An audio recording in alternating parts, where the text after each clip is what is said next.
Well, welcome. Welcome to our Master's in Science Health Administration program, as well as our graduate certificate information session. I am Lee Bewley. I am the program director of the Master's in Science and Health Administration program at the University of Louisville. I am also a regent for the American College of Healthcare Executives Kentucky chapter. It's the professional organization for healthcare executives in the United States. I'm a native Kentuckian. I grew up on a family farm in Hardin County, Kentucky. After graduating from high school, I went to military school and was commissioned in the Army Medical Service Corps. And so for 23 years, I served as a combat health support officer and then a health administrator. And at the end of my military career, I was an educator for federal and military healthcare executives in the VA, Army, Navy, Air Force, Coast Guard, Indian Health Service, Health and Human Services, healthcare executives in the federal sector. I retired and had a chance to come home and join the faculty at the University of Louisville to develop this program. We'll get into it a bit more, but I guess the point I wanted to make is that it's an honor and privilege to be a program director and a faculty member at U of L and to serve, our community, our state, and healthcare leaders across the country and across the world. And so today we're going to go through some background information about our MSHA program, as well as we have a few graduate certificates that are derived from our MSHA program. And any questions that you have, we're happy to answer them. I'm joined by Mr. Brian Mathis, with Brian Grant as my colleague as the MPH program director. I'm also happy to represent Brian Gwynn as well, if you're interested in a dual MSHA MPH, as which Mr. Mathis can also help with that, as he is a program coordinator across the two programs. All right, without further ado, I will go forward in our presentation. Look, why healthcare management is a career pathway. Nearly 1/5 of our economy is dedicated to healthcare. And so that's a substantial amount of resources that require management. But here's the other element of that 1/5 of the United States economy. Our outcomes as a health system and as a country, as a society, don't match many of the other countries in this world. And so there's both a responsibility to manage those resources, but also an opportunity for competent healthcare leaders, healthcare managers to more effectively and efficiently utilize those resources. And that's the work of health administrators and people in healthcare management.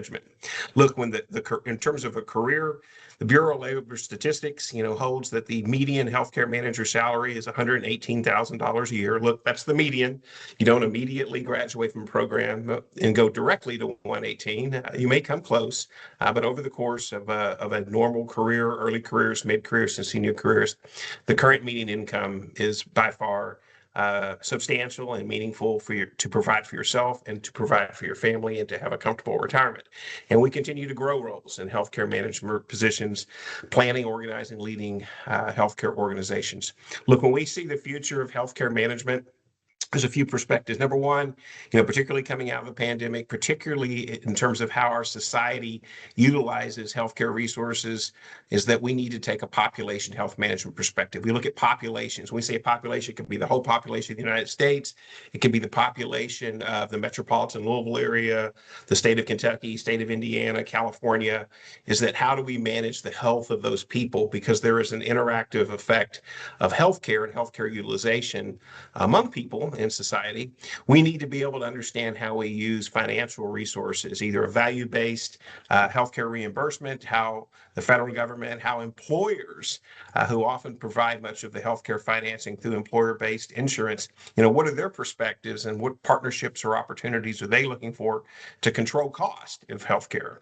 We're going to need to leverage modern information systems, artificial intelligence, data to be able to make faster, more effective decisions in the management of healthcare organizations, but also to serve our patients and be mindful that they also are going to have access to information in a form of a partnership between healthcare providers, organizations and systems, and of course, healthcare providers, nurses, docs, but also the people that we serve. And the bottom line is that all of the work that we have in healthcare management, healthcare administration is about leadership. We serve people, we work with people, and we need modern leaders that can be as effective leadership within a healthcare organization, but also in their community, to raise and elevate the standards of health, population health, and public health across our communities.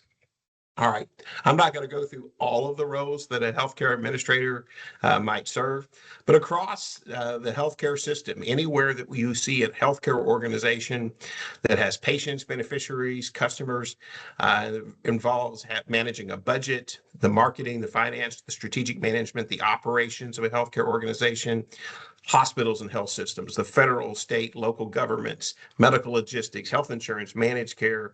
And of course, you can also find entrepreneurship and innovators that are looking to start, new businesses and new healthcare services. That is the work of healthcare management, planning, organizing, leading, and controlling the processes of healthcare organizations. And the roles at the operational level could be manager, coordinator, analyst, or specialist. You move your way up to the vice president, director level. And then ultimately, if your career path and your aspirations and your goals are to lead at senior levels, you could be a partner or an owner of a healthcare organization, or at the traditional roles of chief executive officer, president, or COO. Look, why healthcare? Why Louisville and Kentucky? We operate at a major medical hub within our country. We have major hospitals and health systems. We have an academic health system, University of Louisville Health. We have Norton Baptist Health Systems. We have a VA medical facility. We have major healthcare financing, long-term care, and a group of health professions that, one, we serve by providing human capital development for these organizations, for people within their organizations, or people coming to these organizations to work. But we also have a basis to draw upon the lessons learned and also the human capital. A lot of our adjunct and part-time lecturer faculty or healthcare executives with doctorates from the local area. We often use some of the examples and case studies that we encounter either at a consulting basis or to provide some of our students and alumni share these opportunities for us to have integrative learning experiences. And so we see healthcare in Louisville, Kentucky, again, spanning urban, suburban, and rural healthcare in our region is a great learning lab for healthcare management and the development of healthcare leaders. Look, our graduates, we continue to update and rotate where our folks work. And as you might expect, there's a lot of the healthcare organizations that are in the metropolitan Louisville, Kentuckiana area. But, at a federal level and across the country and the world, you have MSHA Cardinals that are a growing presence, in major hospitals, health systems, and then the federal government, Army, Navy, Air Force, and the VA. We aim to build leaders. Look, our faculty, our staff, are dedicated to taking, good folks that come to our program. They're not a clean slate. You come to our program if you have aspirations and ambitions. You're looking to grow and develop your competencies and build upon the foundation you have. And so we aim to model honor, integrity, and professionalism. Look, there are three things that people can do in response to leadership, individual, collective. They can either be resistant, they can be compliant, or they can be committed. Commitment is earned by healthcare leaders. And the way that you earn that commitment within your organization, in your community, is by competently leading teams and people in the delivery of healthcare. And so these competencies that you develop in the courses and across the period of our program enable you to be able to earn that commitment as a healthcare leader within an organization and serving a community. Just a little bit of where we stand in the marketplace. Our program is accredited by the Commission on Accreditation of Healthcare Management Education. Our school is CEF accredited. And so that combination of having a nationally ranked U.S. News number 39 of 164, and a school of public health that is accredited is a pretty fair place to be in terms of quality and recognized by our peers and colleagues across the country. We're not satisfied. We appreciate and respect the judgment we have, but we continue to be able to grow our program we aspire to reach even higher levels. And look, we think and judge that our best credentials, there's research that we do, there's service that we have in the community, is that when our alums, our students, former students go out into the world, do great things, and they serve as leaders and managers in healthcare organizations, those are our finest credentials. And so those credentials of our students while they're in the program, and then the activities and the achievements of our alumni out in the field will continue for us to grow and to move up the ranks. But 39th out of 164 programs is a good place to be, particularly being CAHME and CEF accredited. The curriculum. Currently, our program has 43 credit hours for graduation. There are 15 courses. We offer 8-week courses, a fall one, a fall two, a spring one, a spring two, and a summer. And over the course of a regular academic year that starts in the fall, extends through the spring and summer, we offer all of the courses in our program. We also offer the capstone course, which is the final course in our curriculum in the fall semester to facilitate graduation of students in the fall or in the summer. There's some also ad hoc things that we can do with special studies if a student is looking to be a spring graduate. A normal pace for graduating of our program is about 2 years. And so students would take a combination of either 1 or 2 courses each of the 8-week terms and then graduate in a 2-year period. If a student was seeking to graduate in an expedited basis, given that we matriculate new students in the fall semester, a student could take 13 credit hours in the fall. If they earn a GPA of 3.5 or higher, the university, the graduate school, and the School of Public Health deans will allow students to be able to take an overload enrollments, which is to say that they could take 3 courses in spring one and 3 courses in spring two, or 18 total credits, and then take 2 courses in the summer and take the balance of courses in the following fall and graduate in a 17-month period. But the bottom line is that we have 15 required courses. All of the courses are offered once through the year. The capstone course is offered for folks that are aiming to graduate sooner. And we develop we call a cardinal flight plan for each student. You can either tap on the brakes or mash on the gas to take courses quicker or sooner based on your personal, professional readiness, your ability to take more classes. Some students like to match their employer-based reimbursement, and take courses based on their availability of financing through their employer. Some students want to complete the program as quickly as possible. The university allows for up to 5 or sometimes 6 years to complete a graduate degree in terms of if you have a life circumstance. For instance, if you were a soldier, sailor, airman, Marine, and you deployed and you were away for 6 months or a year, you could take a sabbatical, like a pause in your enrollments. If you were to have a life event, having a child, you were moving, or even for a particular semester, if you had a joint commission visit, or there was something that was going on in your life that you couldn't take a course in a particular 8-week term or even a semester, we can coordinate that. And then you're basically like a merry-go-round of courses. If you weren't able to take a course that particular term, you would wait for the merry-go-round to come back around again and take that course as you needed. But again, we develop a flight plan for each one of our students in our program. We have advising sessions before every fall, every spring, every summer, where we go through the courses. But our advising also takes the role of career advice or guidance. If you are interested in next steps in terms of networking or attending some professional organization events, or if you're looking for referrals or references, our advising is as much about career coaching as it is, what resources are available at the university, or even more specifically, which classes do I take next. But we definitely take that on an individual basis to make sure that your cardinal flight plan matches your life and your reality. All right. You should also know that in addition to the 43 credit hour MSHA program that is offered online in the 8-week terms, we do have 3 healthcare management certificates: healthcare management, healthcare financial management, and healthcare quality and project management. All of the courses in those 3 certificates are embedded in the MSHA program. A couple of things that people ask us about it: why would I take the certificate program versus the online full program? Or flip it around the other way, is should I just do the certificate programs and then transition to the MSHA full degree program? Look, we designed the 3 certificate programs primarily for people who are looking for just-in-time education development, or in cases, maybe it's been several years since you were in graduate school and you want to go back for continuing education development, and whether or not that's in the field of the general certificate of healthcare management, or more specifically, healthcare financial management, budgeting, finance, health insurance, et cetera, or the healthcare quality and project management certificate is that maybe you have a role that you're going to be focused on financial management or quality and project management. Then those students would take the certificate just for that specific and focused training. Now, the benefit of taking a certificate is that all of the credits that you would earn at the grade of A or B, if you choose to go on and earn the full MSHA within a period of time university processes, you can transfer those credits.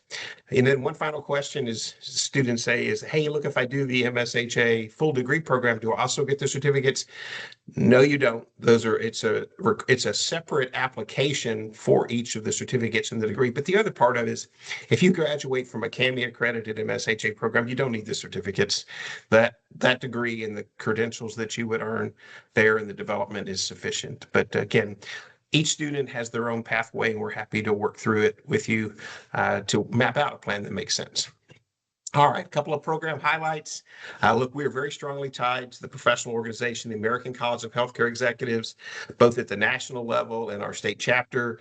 I'm currently the regent for the state of Kentucky. I'm a past chapter president. One of our faculty members, Dr. Andrew McCart, is the current chapter president. We do this for a couple of reasons. The American College of Healthcare Executives provides substantial resources for graduate programs. There's a higher education network. There's the availability of scholarships within the state of Kentucky and across the state chapters, whether or not you live in Kentucky or Indiana or you live across the country. These state chapters have continuing education development, networking opportunities, and while you're in student status, there is a student associate membership that is very low price for membership, and you get additional resources. There are also the local chapters often allow students to be able to attend these sessions for networking and continuing education free. And then each year, we take a group of students to the American College of Healthcare Executives Annual Congress. Historically, it's been held in Chicago. The past 2 years, it's been Houston, Texas, and next year in March of 2027, it's going to be in Nashville, Tennessee. And the Kentucky chapter provides a stipend, and the program provides a matching stipend that offset a lot of the cost for students to be able to attend that conference for networking. It's 5,000 or 6,000 healthcare executives across the country. It's a very dynamic experience. And so we also want, of course, we learn from ACHE is to make sure that our curriculum now and for the foreseeable future meets the needs of the field in a way that we will evolve the curriculum as needed based on the input of ACHE. Look, we engage in a lot of intramural activities, extramural, if you will, is that there are case study competitions and graduate essay competitions that we recruit. We want to represent the program. Students that participate in case study competitions, a couple of things. If it involves travel, for instance, the National Association of Health Service Executives or the University of Alabama Birmingham case study competition or the Ohio State case study competition, if there's travel involved or any registration fees, the program will cover those expenses. It provides a developmental opportunity for those students to go through the case study competition. If you win, show, or place, horse racing parlance, if you do have an award level, first, second, or third place, or sometimes fourth or fifth, all the scholarship money that is earned goes directly to the students. Also, they have prizes, whether or not it's a trophy or whatnot, and it's something that you can include on your resume or CV. But here's the other thing is that you get real feedback from healthcare executives that serve as the judges for these case study analysis. You also get a chance for networking with those judges, those executives, but also fellow high quality, aspiring students from other programs. All right. Because our program is CAHME accredited, we participate and have opportunities for our students, our alums, to be selected as administrative fellows in hospitals and health systems across the country. These are postgraduate developmental positions, usually 12 or 24 months in length. In the local area, Norton and Baptist Health System, UK Medical, St. Elizabeth Health, Cincinnati Children's. We've had placements at all of those administrative fellowships, but we've also had placements across the country, like Sutter Health in California, Medical University of South Carolina Health System in South Carolina. Is that students that graduate from a program in their final year, they apply for these fellowships. They're nationally competitive among CAHME accredited programs. A student would graduate from the program. They would usually start their fellowship in the summer. And the job is full-time with benefits. It's usually somewhere in the neighborhood of 65, and depending on geographic locations, as much as 80 or $90,000, for instance, in California and New York. But after that 12 or 24-month period, usually the hospitals or health systems will hire that individual for a more permanent position as a director or as a manager based on the development they had during the fellowship.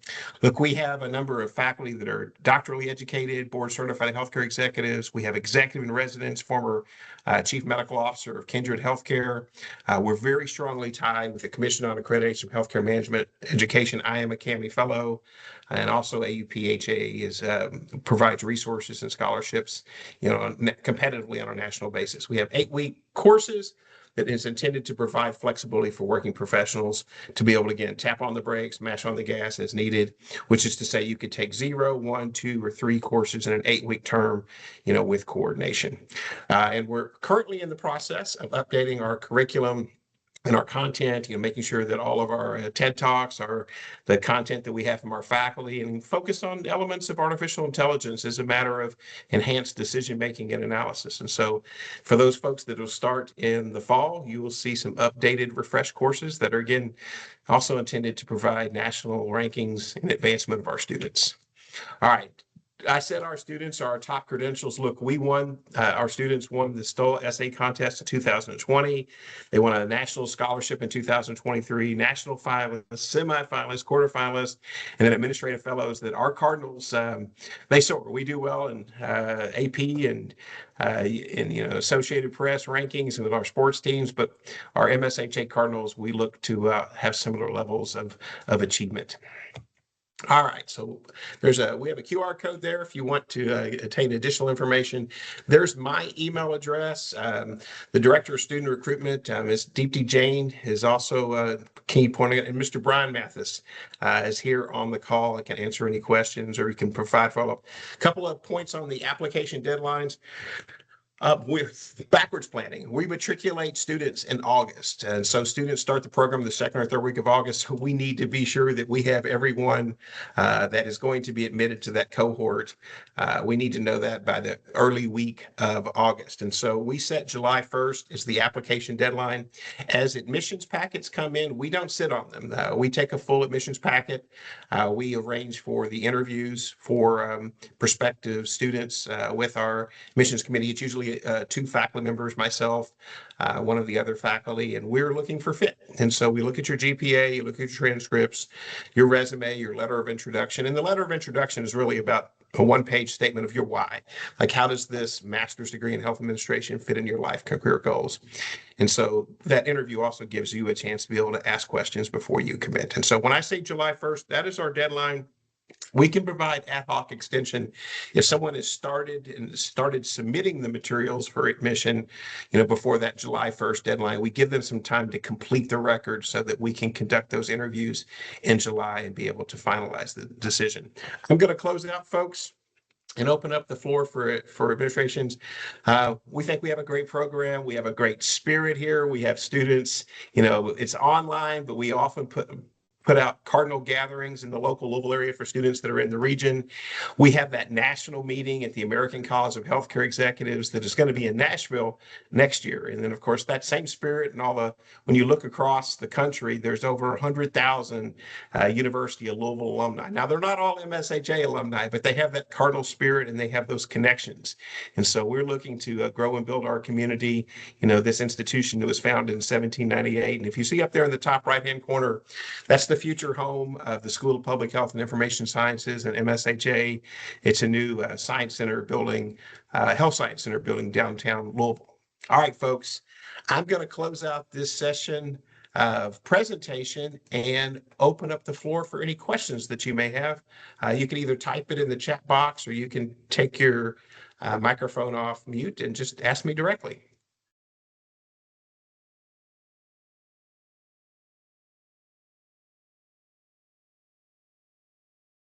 Whoever wants to go first, or you can give me some feedback. Did I answer all the questions? Is there things that you all are curious about the program, or like the courses, the matriculation, things that we do, during the program, or the 2 or 3 years that you may be in the course?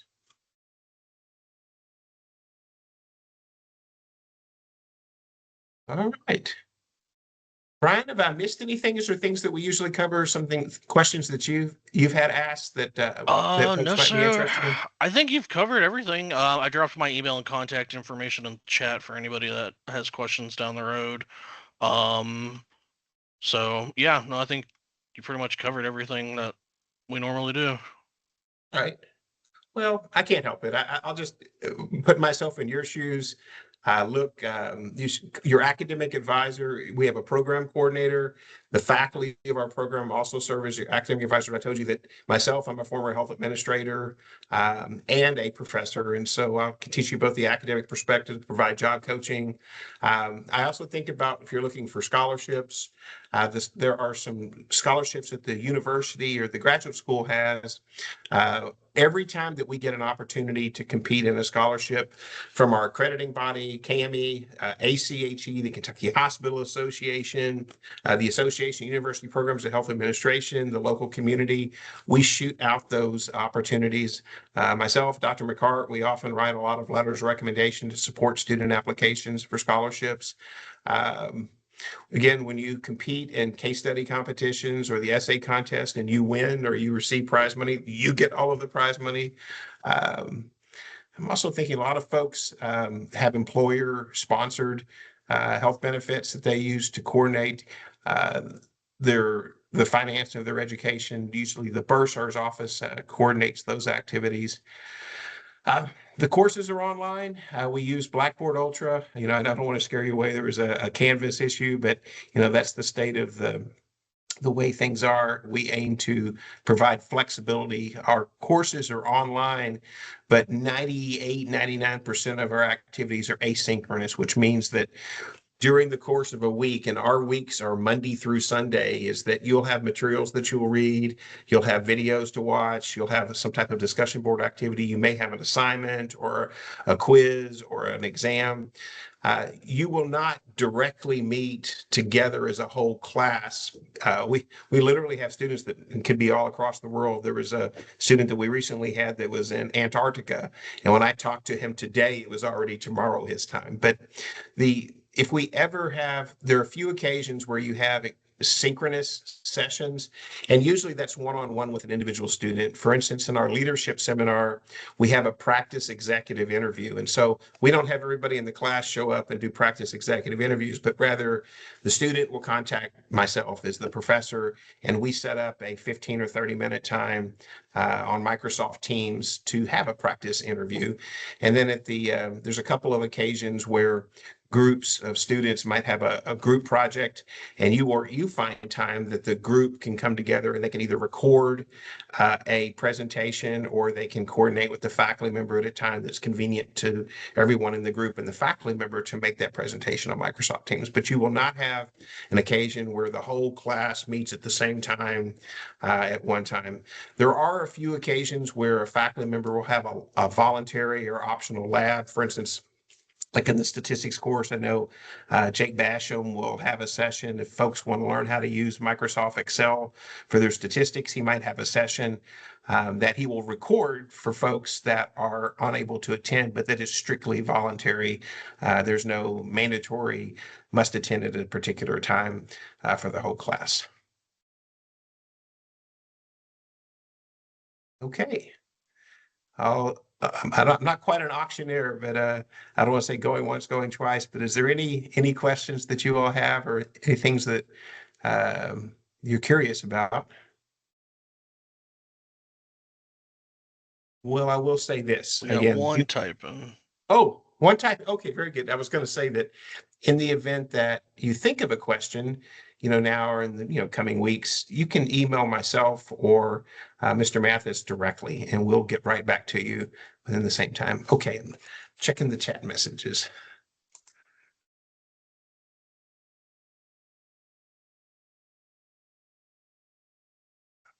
All Bit of a right. false alarm. Oh, okay, no problem. Well, folks, I'm not going to hold you. I don't want to hold you on any further. It's in the evening. Again, I'm Lee Bewley, lee.bewley at louisville.edu. Mr. Mathis has his email there. If there's anything that we can do to help you, either through the process of application or provide additional information, if you're considering applying to the program or one of the certificates as well, please don't hesitate to contact us. We have a really good program. We have folks that are dedicated to developing our students and having them soar. Soaring Cardinals. And so if there's anything that we can do to have you to join this team or this community, we're happy to have you, but we also appreciate your interest and your time. So without further ado, you all take care. Have a good evening. Enjoy this spring and the coming summer. Yeah, thank you all very much, and thank you, Dr. Bewley. You're welcome. Thank you.